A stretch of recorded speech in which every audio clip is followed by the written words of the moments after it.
Bonjour mes amis, alors cette semaine nous sommes à la Sidra, à la paracha de Vaïgash. On approche tout doucement de la fin du livre de Bereshit et on va comprendre déjà, vous allez le voir, le sens, le secret, la composition du livre de Shemot. Mais je vais juste le dire tout à la fin de ce que je vais vous dire maintenant en 2-3 mots. Évidemment, quand on parlera du livre de Shemot, on rentrera beaucoup plus dans les détails.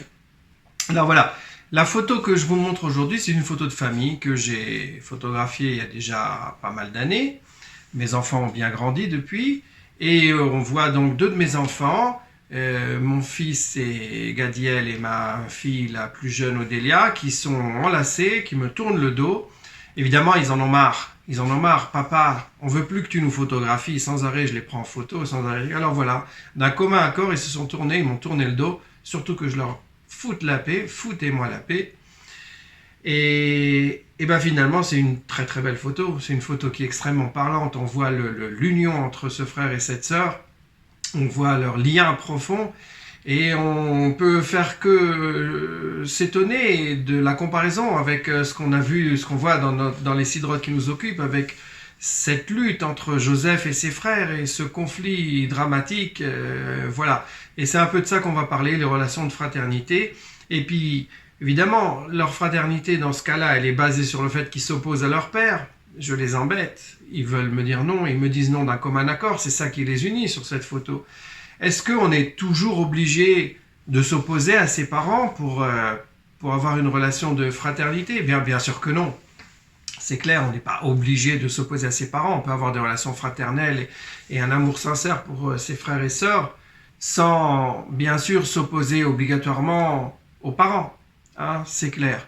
Et on va aujourd'hui, une fois de plus, regarder le texte de la Sidra avec les yeux aiguisés, le regard aiguisé, et on va découvrir des choses tout à fait passionnantes qu'a priori, quand on lit cette histoire, on ne peut pas simplement les comprendre. Il faut vraiment regarder le texte de la façon la plus attentive qui soit pour arriver à ces conclusions.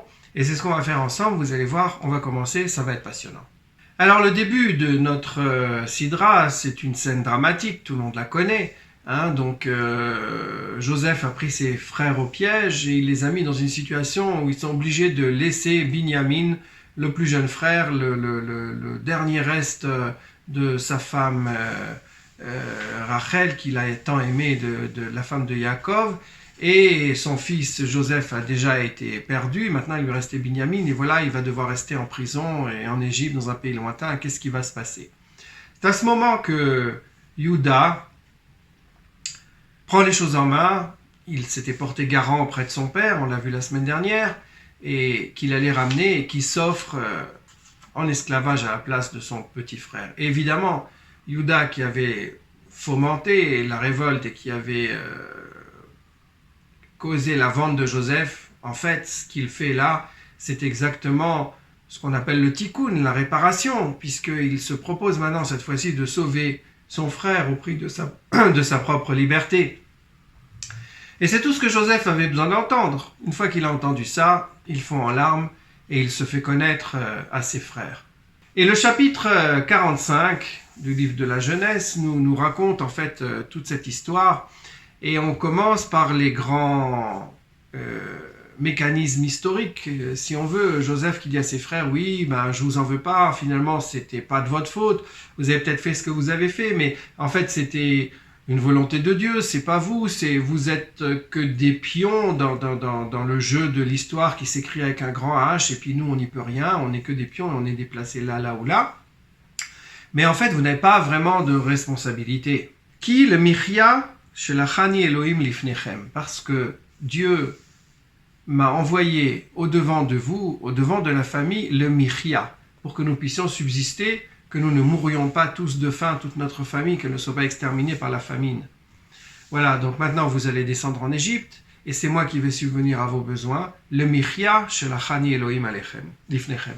Mais il s'agit maintenant de recoller les morceaux, de réparer cette relation déchirée entre ses frères, de reconstituer cette fraternité qui partait à volo. Alors comment on va faire? La cause de cette divergence, la cause de tous ces malheurs, elle est connue. Elle nous a été citée au début de la paracha de la semaine dernière. Je vous lis le verset. Ve'Israël a aviat et Yosef mikol banav, et Israël, Jacob, a donc aimé son fils plus que tous ses autres enfants, qui ben zekunim ulo, parce que c'était un enfant de sa vieillesse, vasalo que tonet passim, et il lui a fait une chemise rayée, un habit spécial. On avait vu la semaine dernière, c'est un habit qui témoignait de la noblesse de celui qu'il portait. Vaïrou echav, ses frères ont vu, qui oto avaviem, que c'est lui que leur père préféré, mikol echav, plus que tous les autres frères, vaïsneu oto, ils l'ont haï, velo yachlu dabro le shalom. Et ils n'étaient plus capables de lui adresser la parole dans un sens de paix. Voilà, donc la cause de la haine des frères, elle est tout à fait connue, tout à fait claire. C'est l'amour exclusif de Jacob pour son fils Joseph au détriment des autres enfants. Évidemment, ils étaient jaloux. Mais quand il a fait ça, Jacob, en fait, qu'est-ce qu'il a fait? Il n'a fait que continuer, répéter un processus qui lui était déjà antérieur. Et c'est ça, c'est pas qu'il a pensé mal faire. Mais quand il a vu Joseph avec ses rêves, etc., il s'est dit, c'est lui l'héritier futur. Abraham, son grand-père, avait déjà dû choisir entre Yitzhak et Ishmaël, et ils avaient choisi Yitzhak. Donc Yitzhak, son père, avait dû choisir entre Esav et Yaakov, et il avait choisi Esav. Rappelons-nous qu'il avait choisi Esav, c'était Rivka qui l'avait corrigé, mais lui il avait choisi Esav, qui tsaïd befiv, parce qu'il chasse avec sa bouche, ou il chasse, je traduis déjà dans une traduction qui en fait donne l'explication du Midrash. Tsaïd, c'est la chasse, l'objet de la chasse, ou la chasse, befiv, dans sa bouche. Mais la bouche de qui? Le texte obvi, le sens littéral, c'est qu'il lui apportait à manger. Il apportait donc à manger à son père, donc évidemment il le préférait puisqu'il lui donnait à manger. Mais nous dit le Midrash, Tsaïd befiv, il chassait avec sa bouche. Befiv, c'est pas dans la bouche de Yitzhak, mais par la bouche de Esav, befiv shel Esav. Et il trompait en fait son père, lui mentait, il lui posait des questions de halacha et des choses comme ça, nous dit le Midrash, et c'est pour ça qu'il l'a préféré. C'est quand même plus sympathique comme explication que de simplement croire qu'il l'a acheté avec des cadeaux véniels. C'est quand même plus sympathique.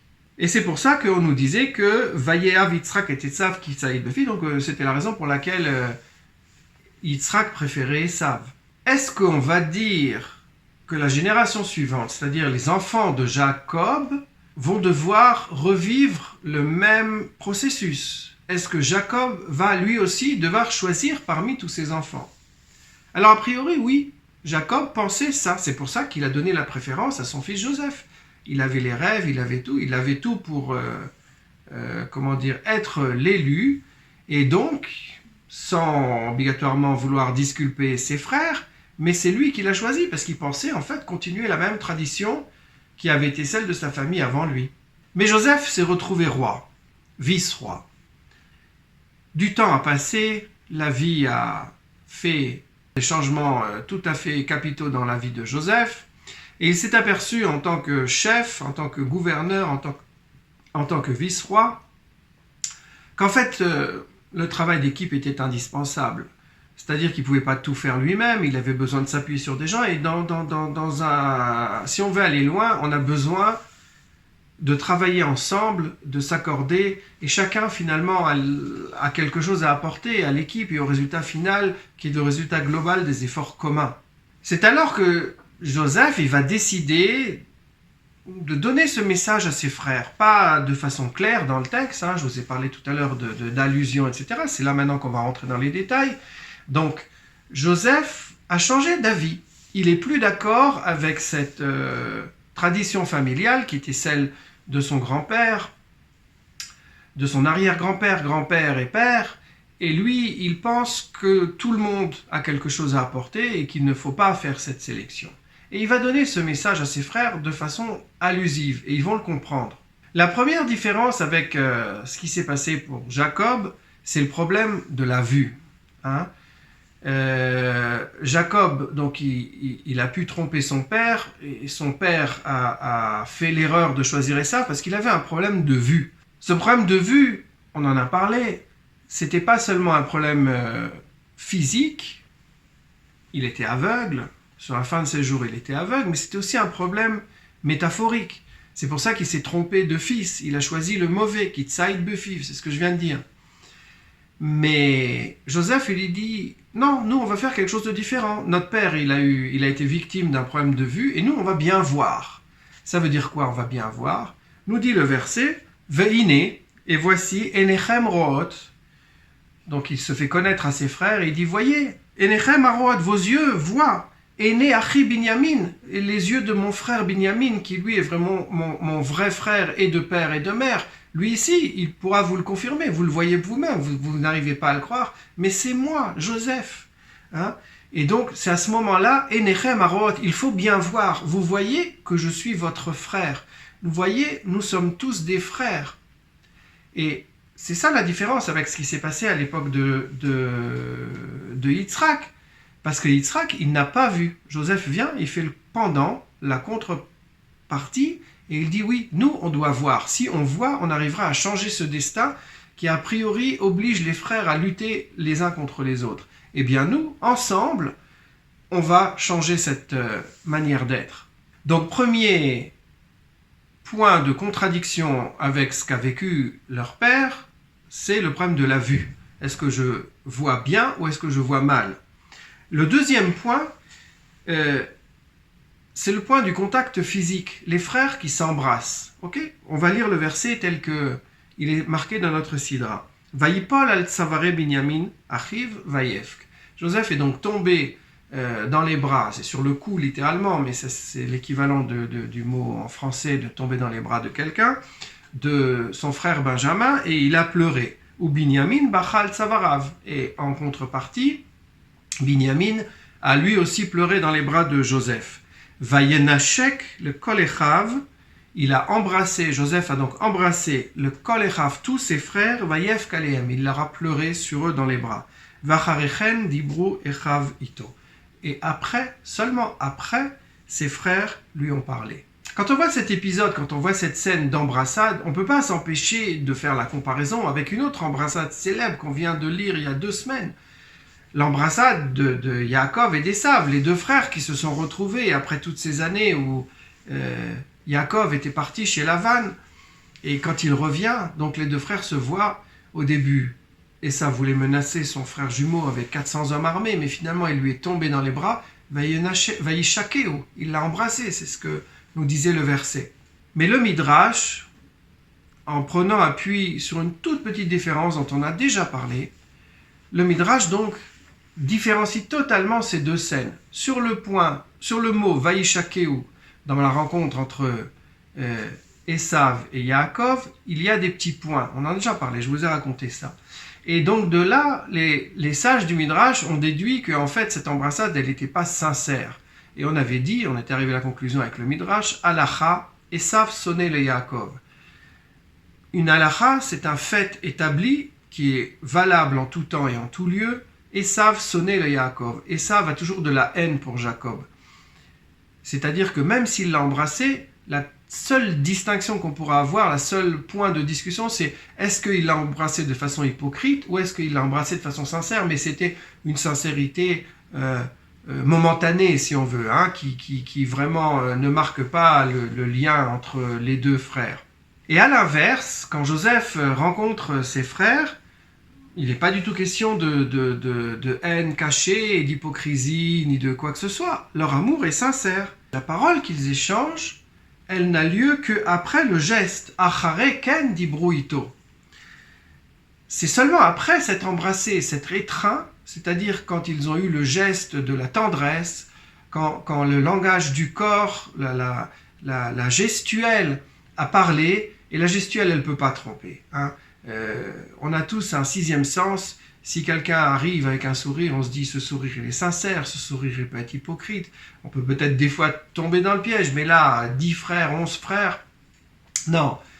L'embrassade était sincère et ils ont très bien compris. Et c'est seulement après, quand ils ont compris, suite à l'étreinte, c'est-à-dire quand il y a eu un contact physique et que vraiment c'était sans intermédiaire, sans faux semblant, ils ont compris que c'était vraiment quelque chose de sincère. C'est à ce moment-là qu'ils lui ont parlé d'Hibru Ito le Shalom, qu'ils lui ont parlé en toute sincérité. Le troisième point, qui différencie totalement l'histoire de Joseph et l'histoire de leur père, l'histoire de Jacob, c'est le point de la lutte avec l'ange. Hein, on a vu l'histoire, pareil, on la connaît. Donc il a fait traverser toute sa famille pour revenir en Canaan, en Israël. Et il est resté tout seul de l'autre côté du fleuve et un ange a lutté avec lui. Mais pourquoi il est resté? C'est pas clair dans le verset. C'est pas clair dans le verset.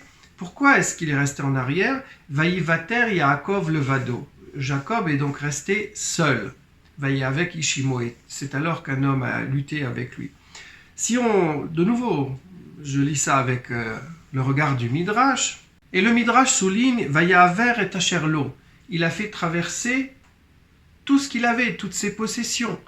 Et toutes ses possessions, pourquoi il est revenu pour chercher ses possessions et des petites choses de rien du tout? C'est pas quelque chose d'important. Pourquoi est-ce qu'il avait besoin de... Et le Midrash, de tirer l'enseignement de ce geste, il dit, bah oui, Yaakov, c'était quelqu'un qui avait absolument l'horreur du vol.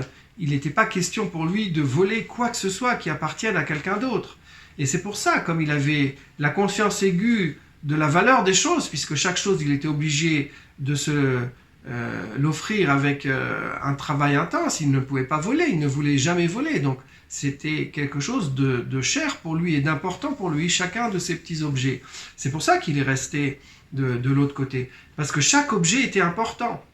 Hein? J'ai un des commentateurs de Rashi qui nous raconte ce midrash, alors il nous dit « Vaïvater Yaakov levado », Jacob est resté seul, et on fait un petit jeu de mots, c'est cité dans le Siftei Chachamim, au nom du Rabbi Azoulay, et il nous dit « Vaïvater Yaakov levado », Jacob est resté seul, et on change le bet en kaf, c'est-à-dire que on fait un tout petit changement, on enlève le petit appendice en bas du bet pour transformer ce bet en kaf, Vaïvater Yaakov le cadeau, pour sa petite cruche, sa cruche. C'est un tout petit objet, c'est ça qui a justifié le fait qu'il reste, parce que c'était important, chaque objet pour lui est important. Joseph, il va dire quelque chose de totalement différent et d'opposé. Il va dire quand il va renvoyer ses frères en Canaan pour aller chercher son père, il va leur dire « Ve'enechem » et vous, vos yeux, « Al tachos al kelechem » n'attachez pas d'importance, n'ayez pas d'attachement, de pitié sur vos objets. Qui touv kol eretz Mitzrayim lachemu, parce que le meilleur de tout ce que l'Égypte peut offrir sera pour vous. Hein? Donc il leur dit, ne faites pas comme papa qui est resté pour une petite cruche de rien du tout, vous laissez tout tomber, c'est pas important. Donc sur ces 3 points, Joseph envoie comme message, on peut dire subliminal, appelez ça comme vous voulez, un message très discret, mais ce sont toujours les messages les plus discrets qui passent le mieux. Il leur envoie comme message dans son discours et dans sa manière d'être, oui, nous, on ne va pas faire comme nos parents, on n'a pas besoin de s'opposer les uns aux autres et d'être en guerre permanente les uns avec les autres, on va au contraire s'unir et grâce à cette union, on va pouvoir progresser et on va pouvoir faire avancer la société. On peut arrêter, on n'est pas lié par un destin écrit d'avance, on peut choisir notre destin et on peut choisir d'être des frères au lieu d'être des ennemis. Alors, si on résume, Joseph il dit à ses frères, bah oui, la première chose c'est qu'il faut voir les choses en face, il ne faut pas se tromper et il faut bien regarder. Si on regarde les choses, on va s'apercevoir qu'on peut faire des liens sincères, des liens qui sont basés sur une réelle étreinte d'amour entre nous. Et alors, on sait qu'on ment pas, on sait qu'on n'est pas hypocrite. La gestuelle entre des frères, elle ne peut pas tromper, on se connaît trop. On se connaît trop. Et si alors, on s'aime et qu'on est ensemble, on ne va pas attacher d'importance à chaque petit détail. Alors, une petite cruche, un objet, j'ai moi reçu une petite tunique, qu'est-ce que ça peut faire? C'est pas ça qui est important entre des frères. C'est pas ça qui est important. Nous sommes des frères et notre fraternité, elle est au-dessus de toutes ces contingences, au-dessus de tous ces petits détails. Et c'est ça la seule chose qui compte. Et on n'est pas obligé de continuer et de revivre cette tragédie qui a déjà déchiré les 3 générations précédentes.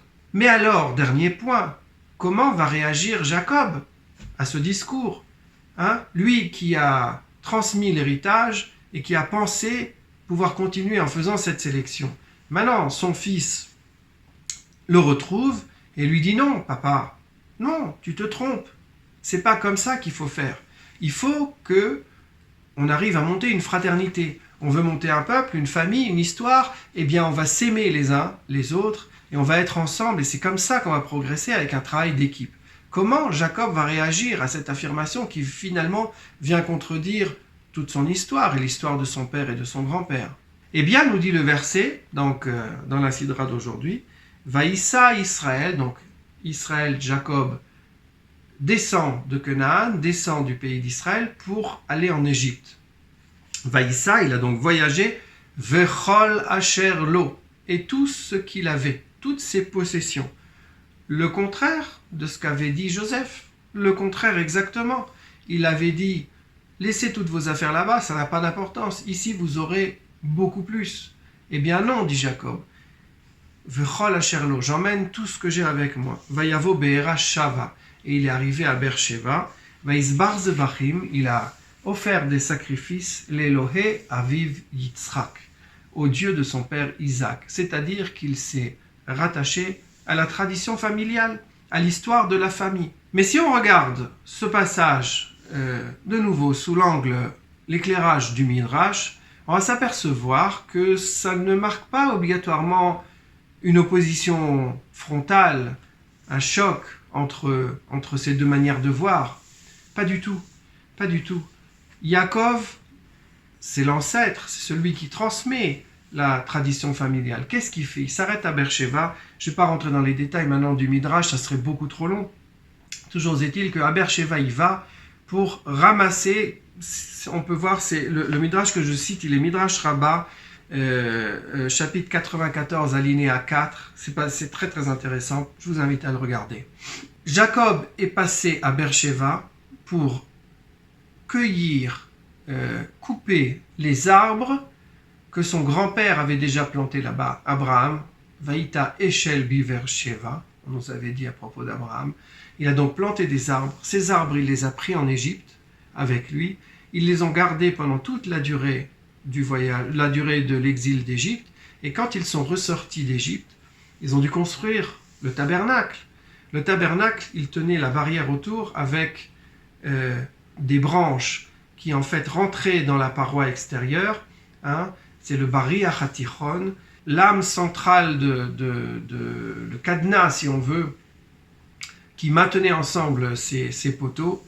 Et ils étaient faits avec ce bois, mais se pose la question, le Midrash, comment est-il possible qu'ils aient des morceaux de bois aussi longs trouvés dans le désert? C'est pas possible, c'est le désert.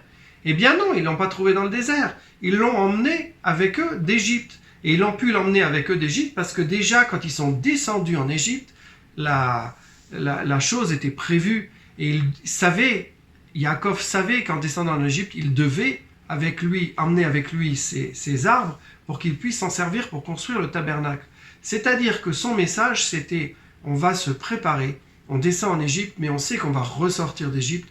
Le but de ressortir d'Égypte, c'est toujours de continuer l'histoire familiale. Il est descendu parce qu'il a voulu faire un sacrifice en passant par Beersheba, l'Elohé Aviv Yitzhak.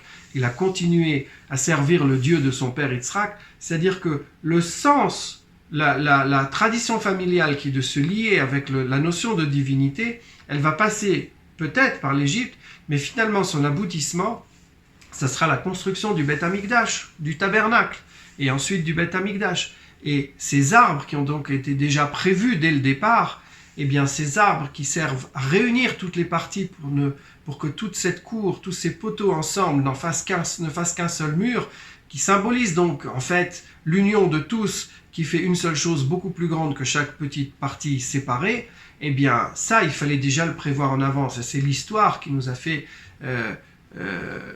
la tradition qui nous a fait prévoir ces choses et cultiver ces arbres, les planter tellement longtemps en avance pour pouvoir les récolter et les emmener en Égypte, ces arbres qui étaient parfaits, nous dit le Midrash, à tel point que la tradition existait dans un village et qu'on a continué, même à l'époque du Talmud, à interdire de tirer un profit de cette sorte d'arbre qui existait dans dans ce village, le village qui s'appelait Migdala, et ils n'utilisaient pas ces arbres pour faire quoi que ce soit, parce qu'ils étaient interdits de profit, uniquement parce que c'était des arbres qui étaient destinés au Beth Amikdash.